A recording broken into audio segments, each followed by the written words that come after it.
दौऱ्यावर आहात, काय सांगाल? बघा, ओबीसीचं आरक्षण 2 सप्टेंबरच्या JR अन्वये महाराष्ट्रातलं संपलेलं आहे आणि त्याची प्रयोगशाळा जशी पिंपरी चिंचवडला झाली, जशी पुण्यामध्ये झाली, जशी छत्रपती संभाजीनगर कोल्हापूर दौंडला झाली, तशीच प्रयोगशाळा फलटण आणि साताऱ्यामध्ये सुद्धा झाली.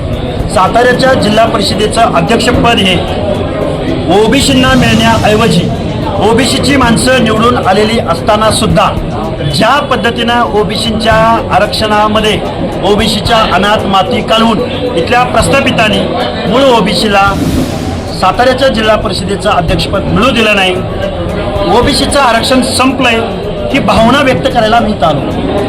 दुसरं म्हणजे आता आपण बारामतीमध्ये पुन्हारीचे पोटनिवडणूक होती, त्याविषयी सांगतो. ते बोलू आपण. साहेब, महेश शिंदेचा तुम्हाला फोन झाला, तुम्ही भाषणात सांगितलं, नेमकी काय चर्चा झाली? हे बघा, महेश शिंदे साहेब बोलले की मी इथं ओबीसी उभा केला, तिथं ओबीसी उभा केला, तिथं ओबीसी उभा केला.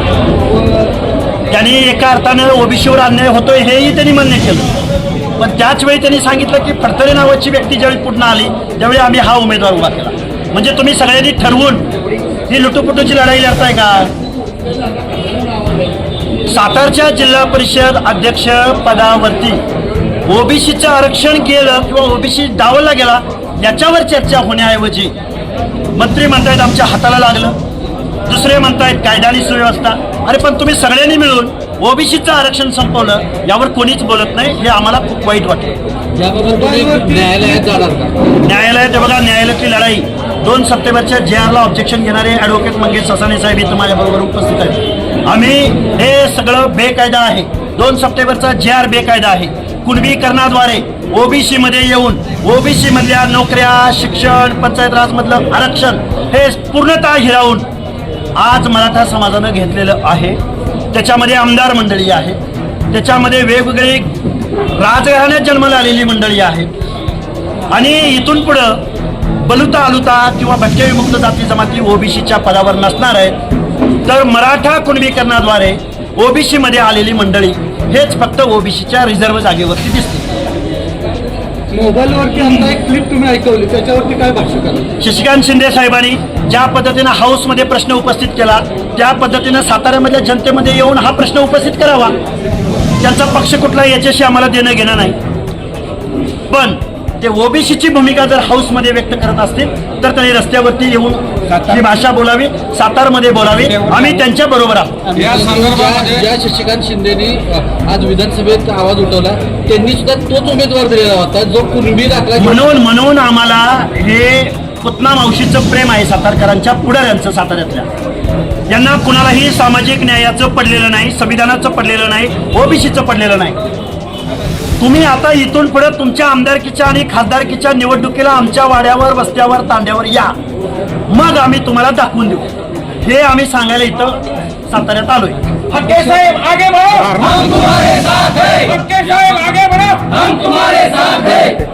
आपण जे आता बघत असताल इथं जे झालंय हे फक्त इथं नाही झालं, अख्ख्या महाराष्ट्रामध्ये ज्या स्थानिक स्वराज्य संस्थांच्या निवडणुका झाल्या, मुळामध्ये महाराष्ट्रातल्या स्थानिक स्वराज्य संस्थांच्या निवडणुकामधलं ओबीसी आरक्षण हे गेलं होतं. या संदर्भामध्ये सुप्रीम कोर्टामध्ये लढले आम्ही, हे 34,000 जागा आणल्या आम्ही, 27% आरक्षण आणलं आम्ही.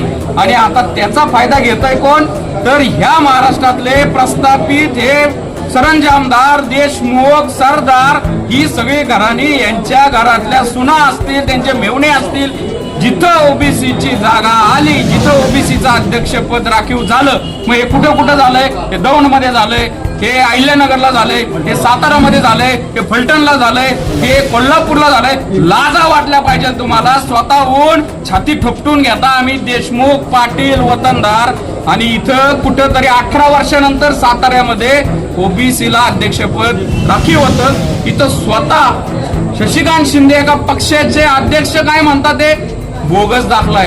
हे बोगस दाखल्यांचं पेव हा आमच्या ओबीसीच्या राजकीय प्रतिनिधित्वाला लागलेला कॅन्सर आहे. याच्या विरोधात आम्ही पुणे, पिंपरी चिंचवड मधले कुणबी दाखले चॅलेंज केले. त्यांना वाटत असेल तुम्ही आमच्या ओबीसीची मतं घेऊन पाठीत खंजर खुपवून जर या ज्या आता या बाई शिंदे कोण बाई आहेत या तुम्ही त्या पदावर राहताल तर हे अशक्य आहे, आम्ही होऊन नाही देणार. 1 ते 2 दिवसात यांचा आम्ही कुणबी दाखला चॅलेंज करतोय. कशी वंशावळ लावली तुम्ही एका दिवसामध्ये, 1-2 तासामध्ये कसा मराठावरनं कुणबी झाला, तुमच्या वडिलांची आणि तुमची जात कशी बदलली हे अख्ख्या महाराष्ट्रा समोर आणू. कारण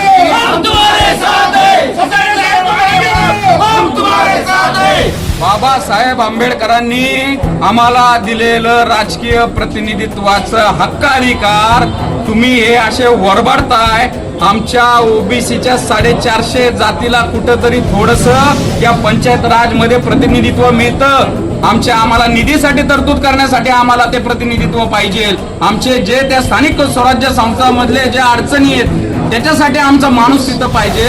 पण तुम्ही ते पण हिरावून घेताय आणि वर छाती ठोकपणे सांगताय की आम्ही शिवाजी महाराजांचे वारसदार.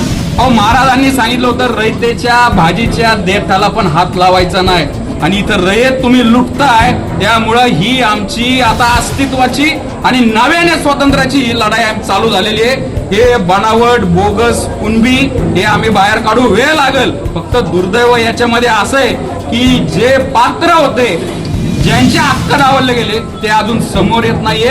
आम्ही या तुमच्या माध्यमातून त्यांना प्रश्न विचारतो. त्यावेळेस मग तुमची कोणती मजबुरी आहे? पक्षाच्या व्हीपला तुम्ही घाबरताय. तुमची लढाई आम्ही लढतोय, आम्ही दगडी खातोय. लाजा वाटल्या पाहिजे तुम्हाला पण. आता तरी हातातल्या घातलेल्या बांगड्या काढा आणि समोर या. तुमच्या हक्कांची अधिकारांची लढाई समोर येऊन, कारण की ही नुरा कुस्ती होते. प्रत्येक ठिकाणी सांगितलं जातंय योग्य उमेदवार उभा केला जात नाही. मग हा कुणबी तो कुणबी नुरा कुस्ती करायची आणि त्यांच्यातल्याच एकाला खुर्ची द्यायची आणि बाकीच्यांना फक्त म्हणायचं तुला कारखाना देतो, तुला सदस्य करतो, तुझ्या इथं तुला कुठला तरी दूध संघावर घेतो. हे आता चालणार नाही. आम्ही आता ही लढाई न्यायालयात तर नेऊ, पण आम्ही ही रस्त्यावर आणतोय, जनतेच्या न्यायालयामध्ये आणतोय. पाठवलेलं ते काय झालं आम्हाला त्याच्यामध्ये देणं घेणं नाही, अजिबात इंटरेस्ट नाही. पण जे झालं त्याच्यामध्ये 17 ओबीसीच्या जागा आरक्षित होत्या. त्याच्यामध्ये तुम्हाला एक मूळ ओबीसी दिसत नाही. ती जर आता ह्या ज्या ताई आहेत त्यांचा मी तुम्हाला चॅलेंज देतो, त्यांचा स्वतःचा, त्यांच्या वडिलांचा, त्यांच्या आजोबाचा तुम्ही आता त्यांनी जोडलेला फक्त जातीचा दाखला बघायचा, जन्म दाखला, त्याच्यावर हिंदू मराठा असणार. आणि जर नसला तर आम्ही चळवळ सोडून देऊ. म्हणजे तुमच्या सगळ्या कागदावर कुठं तरी एखादा पंजोबा खापर पंजोबाचं काहीतरी लिहून आणायचं. एका दिवसात दाखले दिलेत. या जे इथले प्रांत असतील त्यांनी जो दाखला दिलाय ना त्यांना पण सोडणार नाही. कायदा आहे त्याला, 2012चे रूल आहेत, 2000चा ऍक्ट आहे की तुम्ही व्हिजिलन्स केला पाहिजे, त्याच्या गृह चौकशी केली पाहिजे. एका दिवसात दाखला देतो. एवढं नागावताय तुम्ही कायदा सुव्यवस्था, एवढं संविधानाला तुम्ही काय भारतात भासताय. हे महाराष्ट्र उभा बघतोय. हा जो नंगा नाच चालू आहे ना या कुणबी दाखल्यामधून ओबीसीचं आरक्षण लुबाडायचं, हा नंगा नाच आम्ही उघडा करणार, अख्ख्या महाराष्ट्रामध्ये करणार. बघा, हे खरं तर ओपनच्या जागेवर निवडून आलेल्या उमेदवाराला ओबीसीचं पद देणं हे कुठल्या नैतिकतेत बसतं? आमदार साहेब, शिंदे साहेब, तुम्ही मला सांगा, तुम्हाला ओबीसी मधूनच जर अध्यक्षपद घ्यायचं होतं, ओबीसीच्या जागेवर का निवडणूक लढवली नाही तुम्ही? ओपन मधून निवडून यायचं आणि ओबीसीची जागा मारायची. ओबीसीचा माणूस एकही निवडून आला नाही. हे काय लावलंय नक्की? मला वाटतं हे ओबीसीचं आरक्षण संपवण्याचं एक कट कारस्थान आहे. त्या कट कारस्थानामध्ये साताऱ्यातले ही लोक सामील आहेत.